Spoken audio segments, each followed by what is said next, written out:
Value for money 1440p gaming PC build 2025. Another day and I'm back with another new PC build video. You know guys, I absolutely love making these sort of videos guys. Not just for the viewers, even when I'm building PCs, right? Any sort of budget PC build, I really enjoy the whole time guys. It's like therapy session for me. So today also I'm back with a brand new PC build. So recently there have been so many GPU launches happening, right? Either it be Nvidia's 5000 series or AMD's 9000 series GPUs. Problem is, lot of people have been saying in the comments like these new GPUs are a bit expensive guys. I mean, where will a normal person spend around like 1 lakh, 1.5 lakh rupees just for the GPU? People are building like whole gaming PC only in that budget, and that is the reason people are like confused. Which GPU should you buy right now in the market? Arey, do not worry guys, I'm here now. I'll be making plenty of PC build videos in the coming days also with different configuration and different combination of components. So I'm pretty sure all these videos will definitely help you. Today, as I've told you, we are building a value for money 1440p gaming PC build.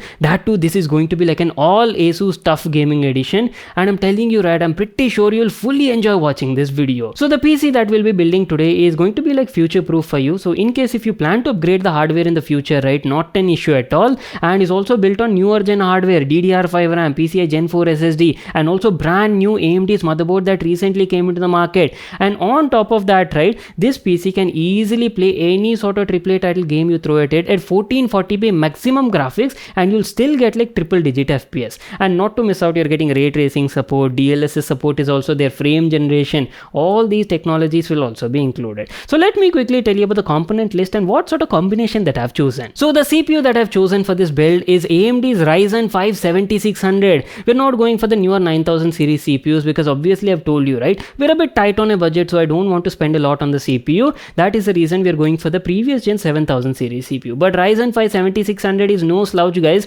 It's a value for money gaming CPU. Hardly costs around like 17,000-18,000 rupees, and I'm telling you right, Paisa Vasool CPU is what I can say. 6 cores, 12 threads, max boost of up to 5.1 GHz, and will get all your gaming needs covered. So for this same, right, we are using a brand new motherboard from AMD. This is a recent release B850 series motherboard. Now here also you got plenty of options to go for, and choosing the motherboard can totally depend on your budget. Say for example, if you're a bit tight on a budget, right, you don't want to spend more than 10,000 rupees, then you can go for the B650. Now if you want to be a bit more on the future proof side, then you can go for the newer B850, or if you want to go lavishly, then X870 series is also there. So totally depends on the individual.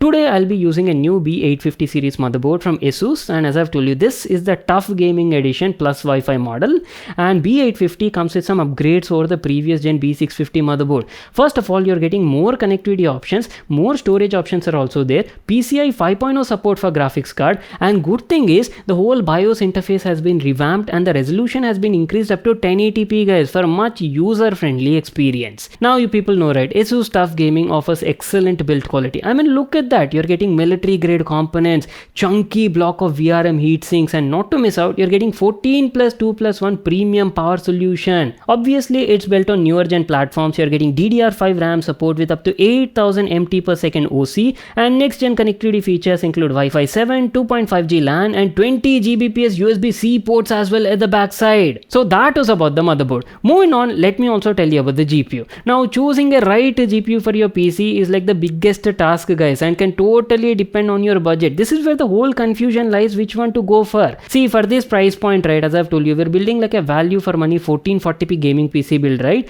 I'm pretty sure you cannot go for the newer 50 series GPUs because the GPU itself costs around like 1 lakh rupees, so it's not possible. That is the reason we'll be going for Nvidia's 40 series GPUs, and that too specifically 4070 Super. Today in the home we have the model from Asus tough gaming 4070 Super OC edition guys. Comes with 12 gigs of GDDR6X memory and offers excellent 1440p gaming. I'll show you the performance benchmarks, everything in this video, right? So we'll be doing testing along with ray tracing, DLSS, and obviously frame generation as well. So you'll get like full idea what sort of performance you can expect for the PC that we are building today.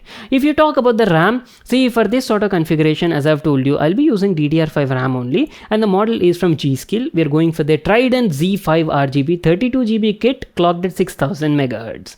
Okay, now coming to the cooler, as I've told you, we're using Ryzen 5 7600, right? It's actually quite efficient CPU, guys, with a DDP of only around like 65 watt. So you don't need to go for like powerful cooling. But today, as I've told you, our whole concept is we're doing like a tough gaming edition gaming PC build, right?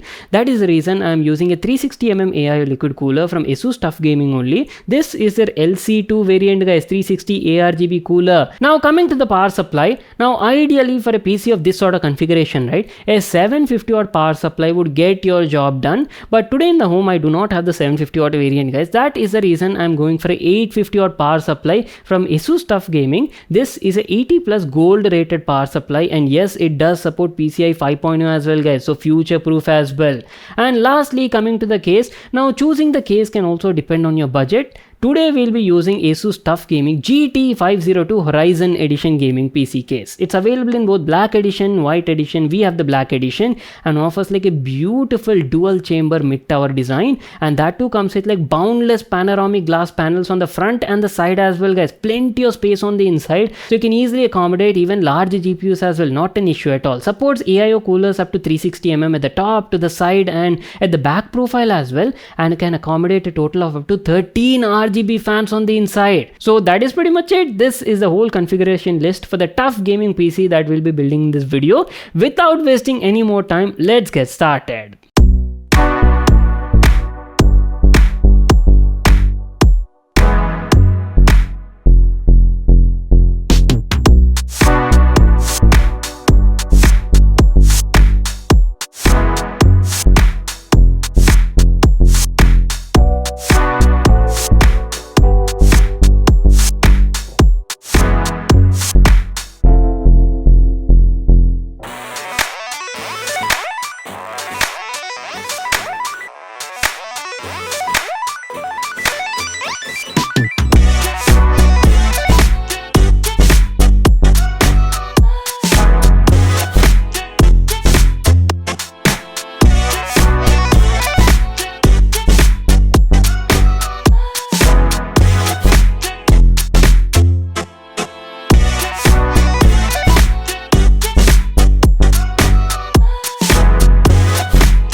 Oh baby, now that is what I'm talking about. I mean, look at that. Clean and minimal looking PC build, right? Asus Tough Gaming Edition. You've got beautiful RGB lighting on the inside, and main highlight would be the case. I mean, look at that. Premium aesthetics, and you're also getting plenty of space on the inside, so I could comfortably do this PC build. I really wish I could, chuck in some RGB fans everywhere. Case supports almost up to 13 fans, but unfortunately we were a bit tight on the budget, right? So I just had to skip that. Anyways, just sit back, relax, and have a look at these beautiful shots, and then we'll continue with the benchmarks.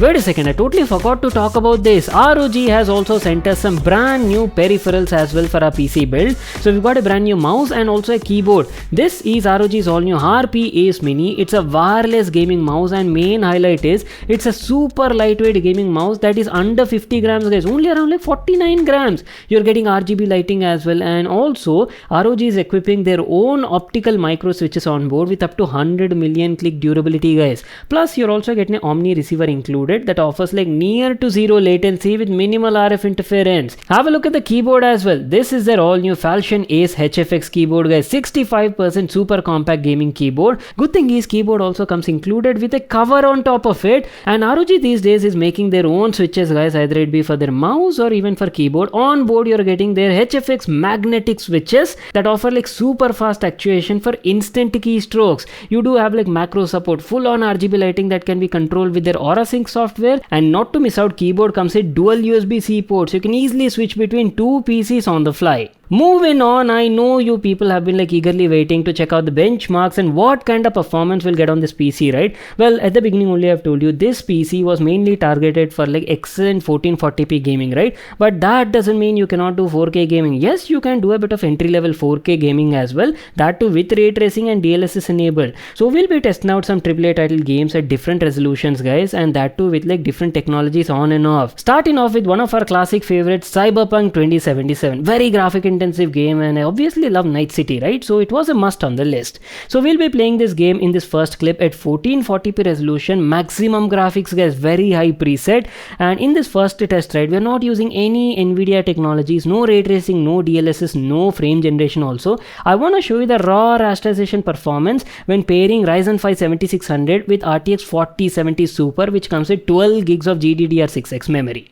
So there you go, boys. As you people can see, on an average we were getting around like 65 to 70 FPS in Cyberpunk 2077, that too at 1440p maximum graphics. Pretty nice, I would say. Let's actually enable ray tracing and see if the hardware is capable of handling it. Okay, ray tracing enabled at the same graphics preset, same 1440p resolution only, just like the previous clip. And now you can definitely see that the performance has gone down a bit because ray tracing is like quite taxing on the hardware, right? So definitely a drop in the FPS is expected. On an average, now we were getting around like 45 to 48 FPS. So not bad actually, guys, considering without using upscaling technology, the game is quite playable, I would say. But wait until I enable DLSS and frame generation. So let's quickly head over to the settings, enabling DLSS, transformers model, and also frame generation, and bam! Are you people looking at the difference? Now that is what I'm talking about. I mean, simply by enabling a small setting, now at 1440p very high, even with ray tracing enabled, we were getting around like 135 to 140 FPS, guys, on this setup. Game feels like muska, guys. Buttery smooth performance is what I can say. Not just 1440p, let's also check out 4K gaming performance. I'll be keeping all the graphics presets same as before, guys. Ray tracing, DLSS, frame generation, everything enabled. And at 4K, we were able to run Cyberpunk 2077 with a really good FPS, guys, 85 to 90 FPS. And I didn't face any sort of lags or stutters. So pretty consistent experience over here. Not just Cyberpunk, I've also played some other AAA titles like Assassin's Creed and obviously Spider-Man 2. In this first test, we're playing the game at 1440p resolution, very high graphics preset, no Nvidia technologies, no ray tracing, DLSS or upscaling technology, and we were getting a raw rasterization performance of around like 65 to 70 FPS at 1440p. Let's quickly enable ray tracing and also other Nvidia upscaling technologies like DLSS and frame generation and check out the results. So bam, there you go, simply enabling upscaling and frame generation definitely helps out with the frame rate. Straight from 65-70, now we are getting almost like 95-100 FPS also, sometimes even goes above triple digit FPS. So again, a very smooth and consistent experience over here, even with ray tracing at 1440p. Quickly bumping up the resolution to 4K, keeping everything same as the previous clip, even with ray tracing and frame generation on. On an average, we were getting around like 50 to 55 FPS. I have told you at the beginning, right, you can easily play most of your AAA title games even at maximum graphics settings at 1440p, aram se, with almost like triple digit FPS, guys, so not an issue at all. If you ask about the 4K gaming, as you people have seen, you can expect around like 50 to 60 FPS at maximum graphics preset. If you actually tone down the graphics a bit, then you can definitely improve the overall gameplay even at 4K resolution. So that is pretty much it, boys. This is what I wanted to share with you all. And before wrapping up the video, let me also quickly tell you about the price list and the whole budget that I spent on this particular PC configuration. Now you can actually approach this PC build in two different ways. In case if you build the exact configuration, like for example, I have went for like Asus Tough Gaming theme, right? All the components are from Asus Tough Gaming edition only. So if you go for the similar sort of theme or components, then roughly the pricing of this PC would be around like 1,40,000 to 1,45,000 rupees. But if you do not have that kind of budget, nothing to worry. Simply by cutting down some components or going for a bit more affordable variants, right, you can greatly bring down the pricing to around like 95,000 to 1 lakh rupees, guys. Rest all pricing details, product links, everything will be available in the description box below. You can check it out there. So that's it. I hope you all enjoyed watching this video and got to learn a lot. Make sure to smash that like button and subscribe to my channel, guys. And I'll see you all in my next one.